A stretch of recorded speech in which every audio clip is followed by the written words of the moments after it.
그러니까 뭐 그 외견장 가서 뭐 이 새끼 저 새끼 찾고 막 뭐 쪽팔리고 이런 얘기 하는 거죠. 저는 반장이 하기 싫어서 사퇴했어요. 6개월 하고 나서 윤석열 대통령도 생각 좀 하시기 바랍니다. 5,200만 국민이 너무 고생 걱정하는데 잘 하든가. 어떻게 하자고요? 저는 묻기만 했지 한마디도 하지 않았습니다. 여러분들이 하고 싶은 대로 하세요. 그러면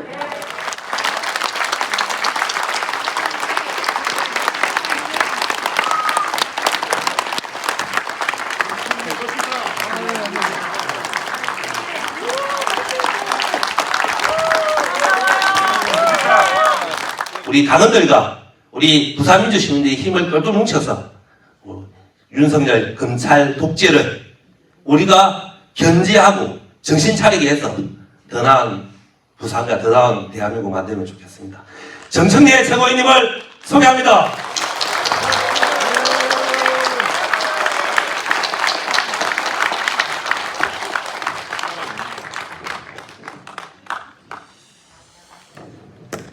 네, 여러분 안녕하세요. 정청래입니다. 안녕하십니까.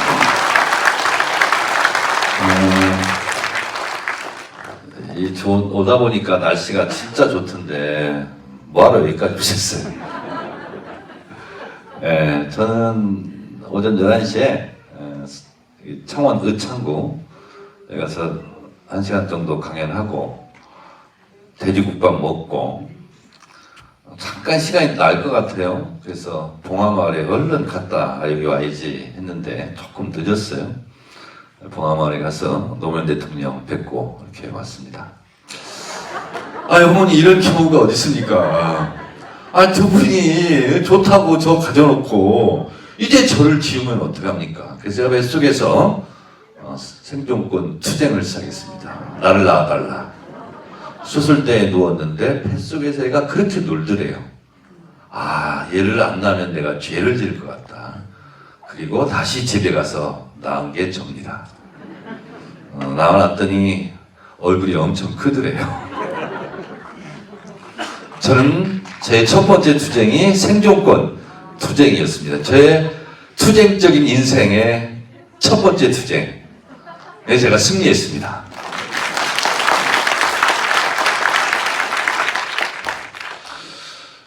앞에서 이마를 발로 차면 뒤로 가서 벽에다 온몸이 부딪히고 뒤를 차면 또 앞으로 가가지고 깔아지고 오른쪽에서 차면 왼쪽으로 쓰러지고 왼쪽에서 차면 또 오른쪽으로 나돌아다니고 할 수 있는 게 없어요.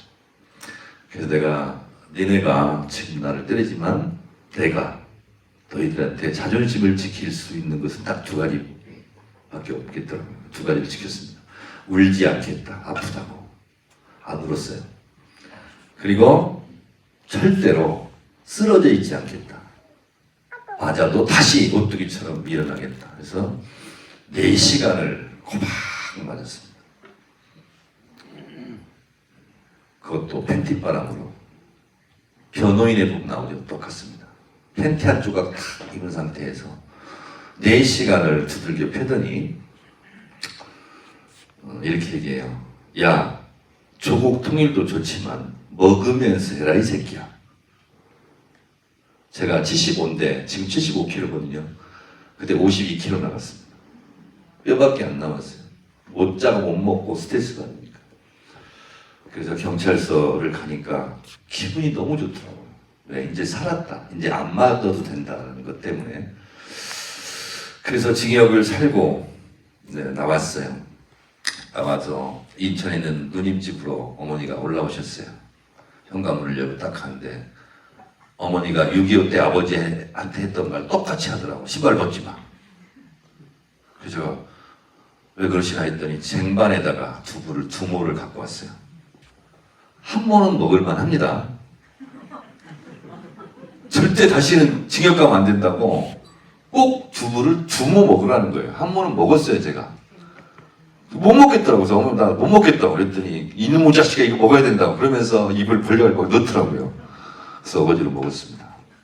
우리 어머니랑 같은 세대를 살았던 그 시대의 어머니, 그 이전의 어머니, 그 이후의 딸들 이 꿈꿨던 대한민국은 어떠한 모습이었을까를 생각해보기 위해서 여러분께 저희 어머니 말씀을 드렸습니다. 나라 잃은 백성은 상갓집 개만도 못하다, 이런 말이 있습니다. 나라를 잃고 일본 놈들에게 얼마나 시달렸을까요? 농사지면 뺏어가, 녹그릇만 있으면 또 그걸 뺏어가 수탈해가, 생때 같은 남편 강제징용 끌어가. 아마 우리 어머니의 소원은 나라 잃은 백성에서 살고 싶지 않은 것, 자주적인 독립국가를 꿈꾸지 않았을까, 그런 생각을 합니다. 전쟁이 터지면 여자들이 제일 고생합니다. 오늘 살까 내일 살까, 또 남편 또 인민군한테 끌려가서 총살당하지 않을까 하는 그런 두려움, 전쟁 없는 평화로운 국가를 꿈꾸지 않았을까, 그런 생각을 합니다. 10번째로 막내 아들 낳았더니 하라는 공부는 안 하고 태모나 해서 깜빵에 끌려가서 가지를 않나, 안기부에 끌려가서 4시간 동안을 죽도록 두들겨 맞지를 않나. 그걸 보면서 저희 어머니는 또 군부 독재가 아닌 평화로운 민주 국가를 꿈꾸지 않았을까, 그런 생각을 합니다. 우리가 사는 오늘 이 하루는 선배 열사들이 그렇게 꿈꾸던 미래라고 했습니다.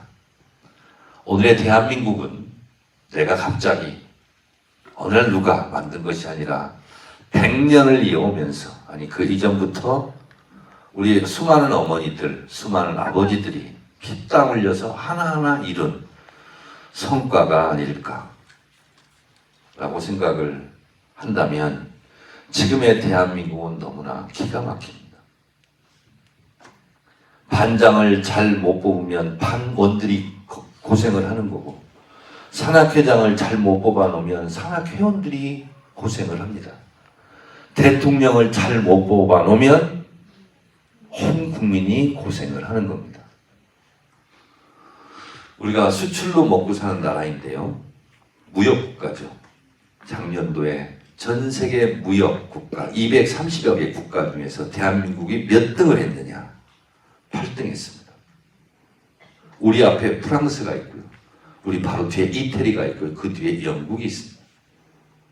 이제 프랑스, 이태리, 영국과 결코 꿀리지 않는 어깨를 당당히 하는 대한민국이 됐고 35,000달러 선진국입니다. 대통령을 잘못 보면 고생하고 잘 뽑아놓으면 나라가 잘 나가는데, 우리를 보통 방역 선진국, 문화 선진국 이렇게 얘기합니다. 노무현 대통령 말 때 11등을 기록했고요, 이명박 때 24등, 박근혜 때 26등, 그리고 문재인 대통령 취임하고 나서 1년 후에 17등으로 올라가서 13등까지 다시 기록을 하고, 코로나 때문에 그 다음에 안 따졌어요. 만약에 코로나 기간 중에도 그걸 따졌으면 우리가 무역량이 8등이듯이 10위권 안으로도 진입하지 않았을까, 그런 생각을 합니다. 군사력은 우리가 전 세계 6등입니다. 그러니까 우리도 이제 소득의 격차, 자산의 격차, 임금의 격차, 빈부의 격차는 있을지라도 국가의 규모로 보면 유럽의 어느 선진국에 내다 놔도 부끄럽지 않고 밀리지 않는 그런 국가가 되었는데, 윤석열 대통령 이후로 이게 하나 둘씩 떨어지고 있습니다. 걱정이에요. 우리가 수출로 먹고 사는 국가라고 그랬죠? 미국에게 수출하는 양 더하기 일본에게 수출하는 양 더한 것이 중국에 수출하는 것 절반밖에 안 됩니다. 아니, 중국에게 자꾸 싫어라 하고 중국에서 열받는 말을 한다는 것은 수출의 길이 막힌다는 뜻입니다. 우리가 한 땀 한 땀 해서 뭘 생산하고 하는 거 있잖아요. 이것은 작은 거예요. 가장 큰 경제의 눈덩이는 외교, 안보, 국방입니다. 외교는 곧 경제입니다. 근데 어찌하여 그렇게 중국이 싫다고 계속 생각 없이 발언을 해대는지, 정치는 미국, 경제는 중국, 이렇게 균형을 잡아서 가야 되는 거예요. 근데 그걸 못하니 앞으로 4년 6개월이 남았는데 걱정입니다. 저는 반장이 하기 싫어서 사퇴했어요. 6개월 하고 나서 윤석열 대통령도 생각 좀 하시기 바랍니다. 5,200만 국민이 너무 고생 걱정하는데 잘하든가.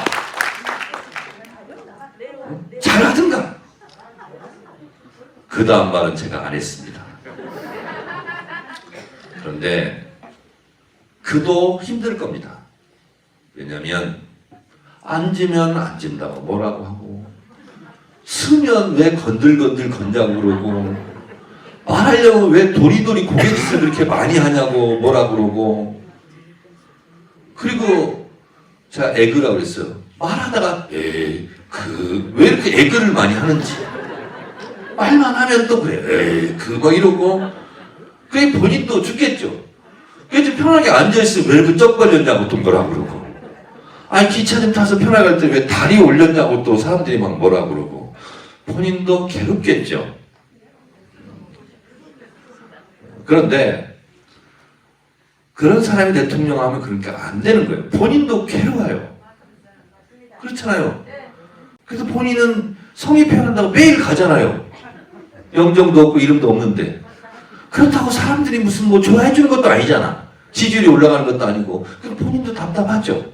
그래서 승질도 나겠어요. 보니까. 바이든을 만나달라고 해도 이제 볼장 다 봤으니까 뭐 인플레이션 감축법 했겠다, 이제 별로 이제 만나고 뭐 자기가 할 게 없으니까 안 만나주니까 승질도 나겠죠. 그러니까 뭐 그 외견장 가서 뭐 이 새끼 저 새끼 찾고 막 뭐 쪽팔리고 이런 얘기 하는 거죠. 그러니까 본인도 괴로울 거예요.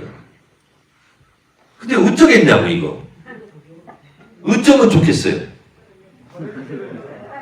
예? 민주당이 잘해야 돼요. 어떻게 하자고요? 저는 묻기만 했지 한마디도 하지 않았습니다. 여러분들이 하고 싶은 대로 하세요. 그러면 여러분들이 하고 싶으신 대로 하세요. 저는 대통령은 최소한 5가지 자격 조건이 있어야 된다, 그런 생각이 듭니다. 첫 번째는 시대 정신이에요. 일제시대 때는 독립운동이 시대 정신이고, 독재 정권 때는 민주화 운동하는 게 시대 정신인데, 민주화 이후의 민주주의는 본인이 얘기했어요. 그럼 쳐주자고. 공정과 상식, 정의. 그러냐고. 아니잖아요. 제가 서훈숙 최고위원 옆에 최고위원 모두발한테 제가 얘기했어요. 모든 아내는 법 앞에 평등하다고. 그래야 된다고. 왜 본인 아내만 예외여야 되냐고. 이게 벌써 다 틀려먹은 거죠. 그러지 않습니까? 그리고 사람을 쓰려면 골고루 써야지 왜 검찰만 그렇게 갖다 쓰냐고. 그렇잖아요? 그리고 모든 것 행정 절차는 공식적이고 정식적이고 서류로 다 하는 거야 되거든요. 근데 옛날에는 그런 말이 있었죠. 석사 위에 박사, 박사 위에 육사, 육사 위에 여사. 요즘은 여사 위에 법사까지 있다는 거 아니겠습니까? 나라가 어디로 가려는지. 근데 저는 달도 차면 기우는 거고, 저수지에 물이 고이다 보면 그 저수지에 물도 넘치게 돼 있습니다. 그것이 하나하나 차곡차곡 쌓여가고 있다. 윤석열 대통령은 악업을 쌓고 있는 중이다. 언제까지 국민들이 참을 것 같지는 않다. 그렇게 생각을 합니다. 그러면 민주당은 어떻게 할래? 네. 우선 여러분들이 궁금해하시는 거, 아까 창원에 갔던 사니까 그런 것도 궁금해하시는데, 솔직히 요즘 그렇다면서요. 혹시 이재명 당대표가 혹시 뭐 받은 거 아니야? 이런 생각 혹시 하시는 분 없어요? 없어요? 네. 여기는 없구나. 근데 가끔 길을 가다가 저한테 묻는 사람들이 있어요. 망원시장 이런 데 가면. 그래서 제가 이렇게 얘기합니다. 절대로 한 푼도 받지 않았고 받고 싶어도 못 받았을 거다. 왜냐? 성남시장실에 CCTV를 아예 설치해놨어요. 성남시장실에 CCTV를 설치해놨고 국정원, 경찰, 검찰에서 10몇 년 동안 털었어요. 그래서 받을 시간도 없었을 거다. 제가 이렇게 얘기합니다. 그리고 제가 공개적으로 물어봤어요. 최고위원 때 넌지시 건네는 돈 받은 적 있습니까? 했더니 안 받았다고 했잖아요. 여러분께 공개를 해도 될 것 같아요. 제가 이렇게 힘이 되는 말씀을 드렸습니다. 대표님, 이 위기를 극복하고 나면 사람들이 다 김대중 대통령급이 된다고 합니다.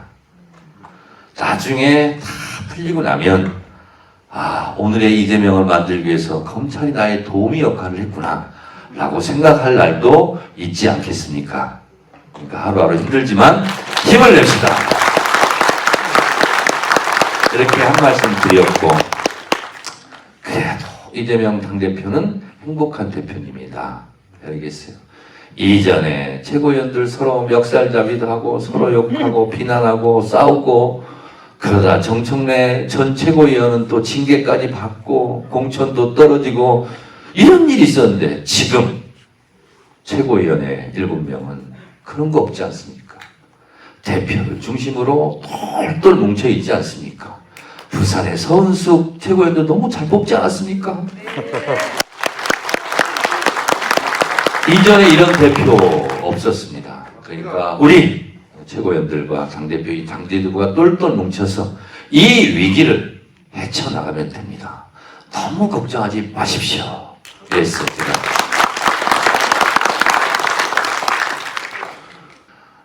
역대 민주당 지도부 중에서 잘하든 못하든 것은 논외로 하고 가장 똘똘 뭉쳐있고 단결된 지도부는 제가 기억하고는 이번이 처음입니다.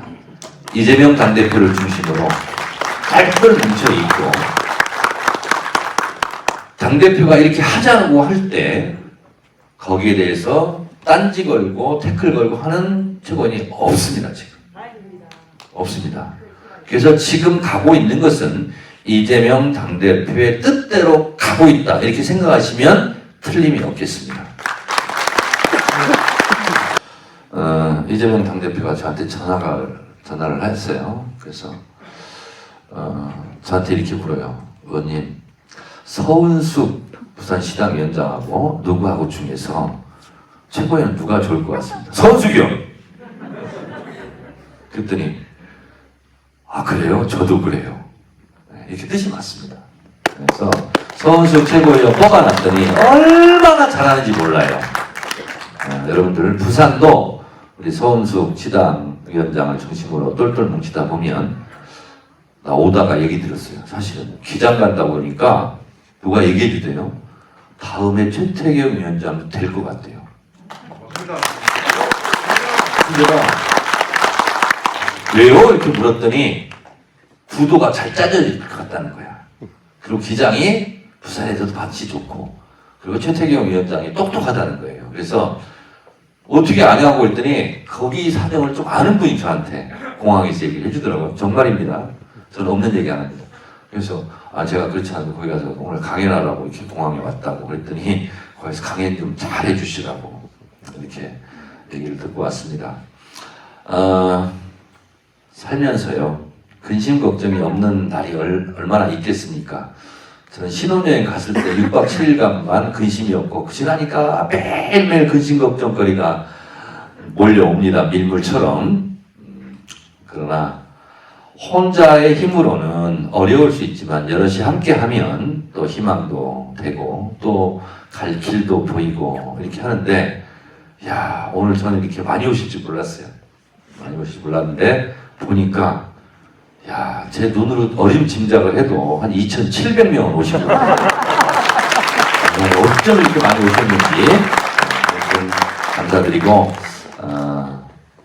서로 마음에 안 든다고 손가락질하고 삿대질 할 때보다는 그 사람이 좀 그래도 좋아 보이는 걸 하나 찾아내서 아이고 이건 참 너무 훌륭하네 이렇게 생각하면 더 큰 힘이 되지 않을까 생각하고 최태경 위원장이 모든 부분이 완벽한 사람일 수는 있겠습니까? 왜 저렇게 생겼어? 나 참 내가 좋아하는 얼굴형이 아니야. 이럴 수 있어요. 그러나 그런 게 중요한 게 아니고 어쨌든 여기에 새로운 민주당의 깃발을 꽂기 위해서 맨 앞장서서 지금 싸우고 있으니 여러분들께서 최태경 위원장에게 진짜 힘이 돼 주셨으면 고맙겠습니다. 강연을 마치겠습니다. 고맙습니다.